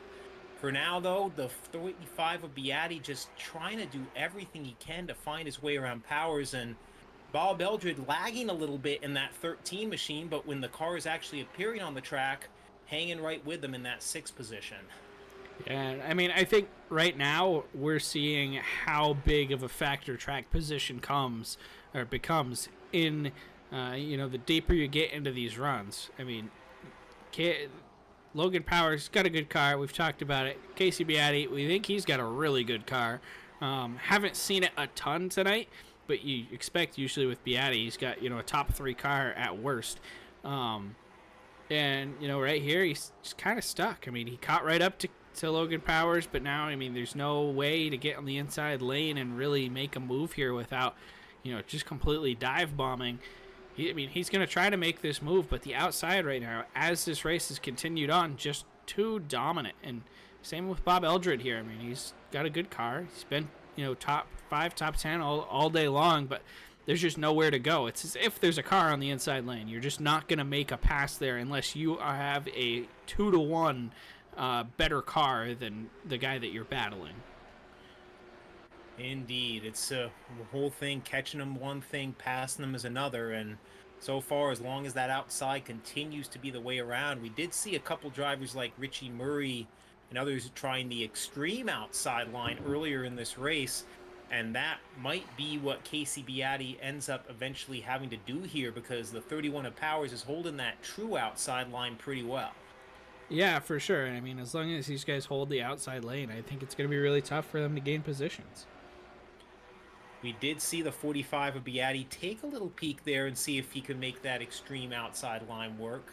We're going to check back in the field here as they battle for the 8th spot on back. The 03 of Wenzel holds on to it, but the 04 of Prescott, 43 of Willis, and the 16 of Dylan Zulo doing the best they can to chase him down.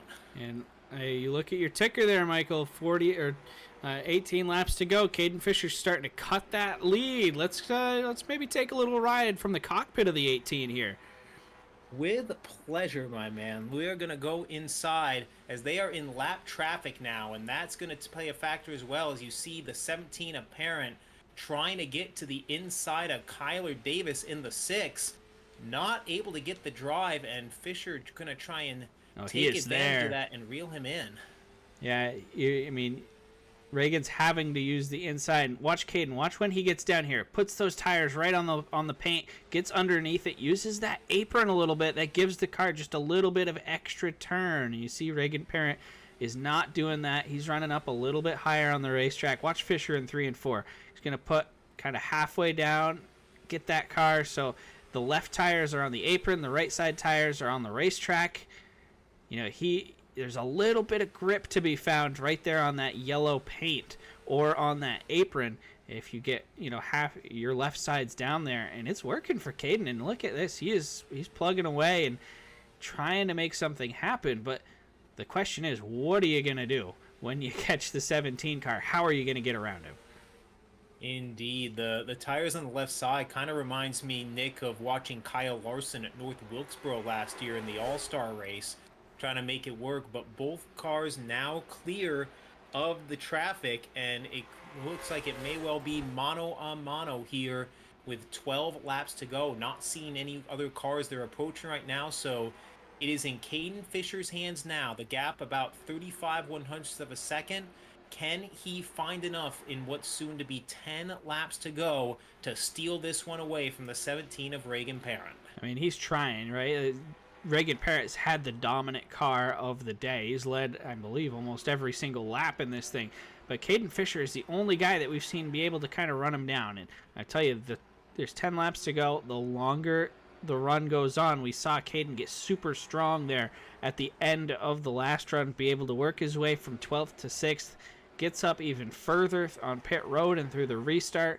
And now, after we talked about how he kind of seemed off, here he is. He's within 0.3 of a second of the lead, but Reagan Parent doing everything he can to hold him off. And you see Reagan Parent doing the same thing as Caden Fisher and putting those left side tires on the apron of the racetrack, almost the entire half of the car. So you've also got to think now, Caden Fisher's, seeing, well, the guy in front of me is doing the same thing. At what point do you think Caden Fisher might try go to that high side there and see if there's anything left in the top? Yeah, I mean, I don't know if we'll see that from Caden. I think maybe if he can get there to try to make a pass, but I mean, look at this gap. It's shrinking, down to a car length and a half maybe this time.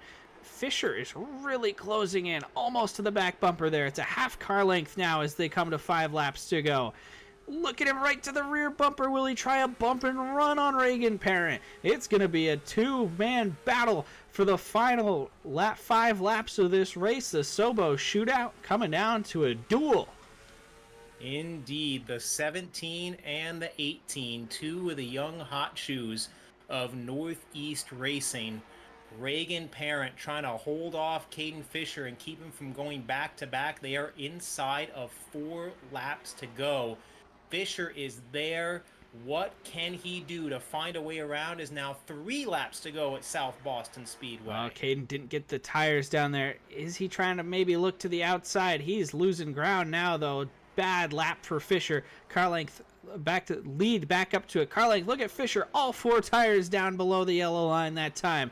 2 laps to go. Reagan Parent, here comes a lap car. Kyle Willis into the picture. They're coming to the white. Reagan Parent, the leader. Willis will move up and out of the way. Fisher within a car length, coming down the back straightaway for the final time. Reagan Parent into 3 and 4.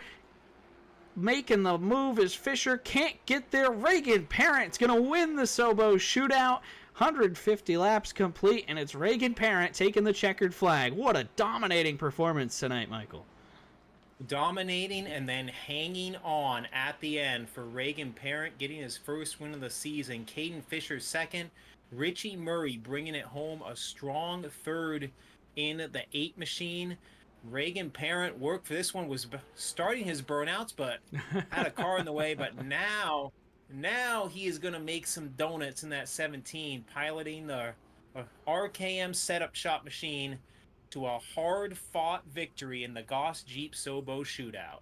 That was a fun race there, and almost a 60-lap green flag run at the end to finish it off. I mean, you cannot complain about that. And now joining us here in our broadcast booth, the winner of the SoBo shootout presented by Goss Jeep, Reagan Parent. Reagan, I mean, what a race for you here tonight. You were out front for most of it. Got tight there at the end, but it's got to feel good to have to get a win under your belt here at South Boston. Yeah, it feels really good. It was nice to be able to stay out front and kind of avoid the carnage during most of the race. Caden kept me honest that last, 70 laps that we were green out front, just matching lap times the whole way. I got really, really tight at the end, and he was able to get right up to me when we were passing the lap cars, but we were just able to hang on to it tonight. So Reagan, take us through maybe those final 20 laps or so when you see the 18 getting larger and larger in your rearview mirror. I mean, how much are you thinking about, seeing the 18 coming, and how much are you trying to focus on hitting your marks and doing what got you there in the first place? Yeah, I knew Caden's a really good racer on here and in real life. I've raced with him in multiple leagues on the sim, and we've always ran clean. So I knew when he got to me, he wasn't going to do anything too crazy, but just looking up in the mirror, seeing him close, and he had me on my toes, that's for sure. Just I had to focus on hitting my marks and trying to maintain what I had. And one of the understories of tonight is that Reagan is actually racing for points for Trent Goodrow. So this win will count for Trent Goodrow's points. Reagan, I'm sure you're going to probably be able to get a free lunch out of that. Yeah, I told Trent I'm keeping the money if I win. So, Hey, there you go. There uh, you go. Well, congratulations, Reagan. Really solid run for you here tonight, and we will see you next week at Nashville. yeah, thanks guys. Thanks for putting this whole thing on. On to our second place finisher, Caden Fisher. Caden, second place last week, nearly won the week before, nearly won the week before that. Now second place with this one. But first off, Caden, congratulations on getting a microphone so you can come and do our post-race victory lane interviews. Yeah, thanks. I couldn't make it here last week, but now I'm all set up and ready to go. And that was a fun race with him. Reagan, he definitely was putting on the pace good, and it was hard to go any faster than what we were going, and just had to try and catch him there. And I knew that once I got there, it wasn't gonna be easy to pass him because we were just so close. Now, Caden, tell us about, just how the track was coming in, because we saw a lot of cars, especially like at the start of tire runs, making some gains on the outside, but you were really committed to that inside, like at the end of each of the long runs. I mean, how was the track changing, and how did that impact your drive to the front? In practice, I tried a lot on the bottom to be able to see how long I could go on the bottom without burning up the right front. So that was, I think, the key to staying or being able to pass cars and stay up towards the front, because the top might have been faster, but you just wore out your tires. Well, Caden, it's certainly fun to watch. We were sitting there halfway point in this race, and you were back in 12th, and we were like, man, maybe he just doesn't have it today. But then, those long runs came on and really went to your favor, and it was a lot of fun to watch you drive from 12th to 2nd here tonight. So congratulations, and we'll see you next week. Thank you, and thanks for putting this on. Now our third place finisher here tonight. I was talking all night long about how I thought he was in a great position to get a good run, and now here he is with his second podium of the 2024 season. He missed last week, but welcome back to the podium, Richie Murray. Yeah, it's good to be back. 2 weeks off, 1 week not. I missed the race last week by about 5 minutes. So. Oh, brutal, brutal. Yeah. No, tonight was a good race. This track, very multi-groove track, and always has been. It's always been a lot of fun. Unfortunately, like I just missed all the carnage in the very beginning of the race, and I had myself in a really good spot on that first long run. I feel like my win condition was probably going to be if that went green to the end right there. It looked like Reagan was using more of the right rear than I was, so I was feeling kind of confident about my tires till the end. But unfortunately, I had slid through my pit box and gave up that second spot.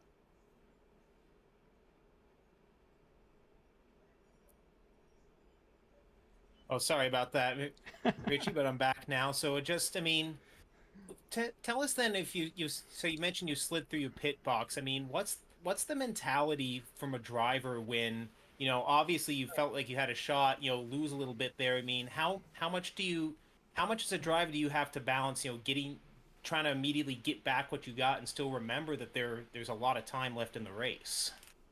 So yeah, I like whenever things happen in the middle of the race, I'm like, you got to make sure like you don't let it get to you, don't let it like make you all antsy and raise your heart pressure, because it'll just like you're gonna make mistakes when you drive angry, and especially on iRacing, like you get into someone and just like everyone spins around and here it just turns into a parking lot. So I knew, like, luckily the pole sitter on that restart didn't take tires, so I got back to fourth pretty quick. But getting by Logan Powers, he was making that car pretty wide. So, it felt like racing the old Bristol with the Cup cars when the top groove was preferred and that was the only way you could pass. Like, I couldn't go to the bottom because as soon as I would get to the bottom and try to work by him, I would get freight trained on the outside. So I had to really make the best of my run that I had and make it work.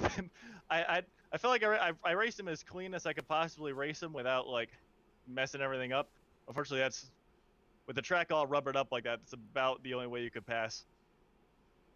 Yeah, for sure. I mean, it looked like that once that outside lane really came in, track got rubbered up. that was where you were, and you had to get really, really creative. So obviously we saw track position become play a huge factor in this race as the race went on, but you obviously did just well enough here tonight to get on the podium, even with some problems in the pits. So congratulations, and hopefully we'll see you next week as we move on to Nashville Fairgrounds. Yeah, looking forward to it. Hopefully I can get back here and maybe get a spot or two better. I have 2/3 on here. I'd like to get better than that. Well, congratulations, Richie, and it's been a pleasure to watch you throughout this season. As we wrap up here tonight from SoBo, the Goss Jeep SoBo shootout, and Michael certainly quantified as a shootout here tonight. Reagan Parent gets the win by just 0.2 of a second over Caden Fisher. Indeed, it was a race that definitely had some dramatic twists and turns in the middle of the back of the pack with that early crash, problems for our point leader. Reagan Perrin, though, smooth sailing most of the way until, but it's never comes easy. Had to hold off one challenge at the end, but he was up for it and takes home his first win of the year, and I'm already excited for Nashville next week. Absolutely. I'm excited to see if Caden Fisher, after missing 2 races, the way he's been running, I don't think we can count him out as a championship contender. Is that crazy to say? It would be quite the hill to climb. I can give you, Nick, an unofficial update on how our top 3 stand after this race. Obviously, the official points will be up later this week, but Casey Beatty, through having to come through the B feature, through having to make up 2 laps in the main event, ends up with a 5th place run, and he is going to be your point leader with 358 total points. Bob Eldred looked like he had a great chance to capitalize, but not able to. He certainly didn't have a bad night. It's just a case of Casey Beatty making chicken salad out of what. But Eldred still very close in second point, 12 points back in second place.